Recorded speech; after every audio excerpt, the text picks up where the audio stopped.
फुलबाड़ी 2 नंबर ग्राम पंचायत अंतर्गत जोटिया काली संलग्न इलाके में एक व्यक्ति का फंदे से लटकता शव बरामद होने से इलाके में सनसनी फैल गई।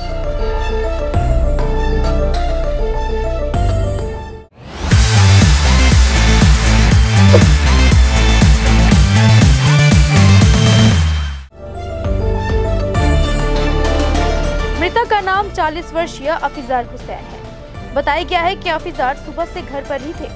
इसके बाद दोपहर में व्यक्ति की बेटी घर में घुसी तो उनका फंदे से लटकता हुआ शव देखा। इसके बाद एनजीपी थाने की पुलिस को सूचना दी गई।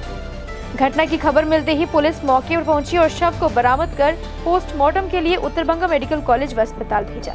पारिवारिक सूत्रों के मुताबिक वह किसी पारिवारिक मामले को लेकर मानसिक अवसाद से पीड़ित थे। फिलहाल एनजीपी थाने की पुलिस ने पूरे मामले की जांच शुरू कर दी है। देखते पारलाम যে ওর মেয়েটা আসলো একটা দেড়টার দিকে, তখন দেখতে পাচ্ছি ঘরে ও বলে গামছা দিয়ে ফাঁসি দিয়েছিল। আমি তো চান করতেছিলাম। আমার দেওর হল, ওর নাম হচ্ছে আফিজার হোসেন। এরা 3 ভাই, আমরা 2 ভাই এই জায়গায় আছে। হ্যাঁ, ও তো 2টা বিয়ে, বড় বউটা তো অন্য জায়গায় আছে।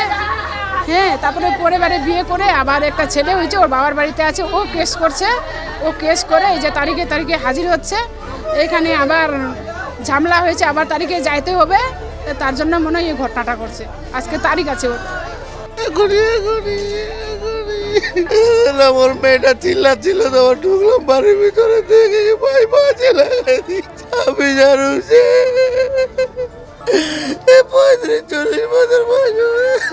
এখানে আসে দেখলাম, আমাকে ফোন করলো বেশ কয়েকজন। ছেলেটা খুব সৎ ছেলে ছিল। হঠাৎ করে কি হয়েছে জানি না, আমি গামছাটা দেখলাম ঘরের ভিতরে গিয়ে ফাঁসি লাগে সে মারা গেছে। ডাক নাম তো হাফিজার হোসেন, বয়স এই 30-এর মতো হবে, 40 আমি তো জানি না। হ্যাঁ, 40 বছর বয়স। না, এর আগে কিছু এমন ঘটনা শুনিনি। ও কাজ করে, হ্যাঁ, সিমেন্ট নামায়, চাল নামায়, ঘরের দোকানে সবসময় দেখি সবাই আমরা 80 টাকা লোক গাড়ি আনলোড করে। আজকে আসে শুনতে পেলাম যে গামছা লাগে ফাঁসি লাগে মারা গেছে। ওর ডেট ছিল কি বলে, আগের বউ ওর কেস করেছে, আগে জলপাইগুড়ি যাওয়ার কথা ছিল। ওই টেনশন নিয়ে মনে হয় এইটা হয়েছে। ওনার বাবা আমাকে বললো এই ব্যাপার। সকালে ওনার বাবার কাছে আবার 1000 টাকা চেয়েছে। ওর বাবা বলছে আমি মোবাইলে পাঠাই দিব, তুমি চলে যাও জলপাইগুড়ি, আমি টাকা পাঠাই দিব। মানসিক চিন্তা এইটা।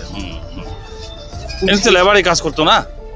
হ্যাঁ, পুলিশ আসেনি এখনো। পুলিশে আমি ফোন করেছি, আসবে কিছুক্ষণের মধ্যে পুলিশ চলে আসবে।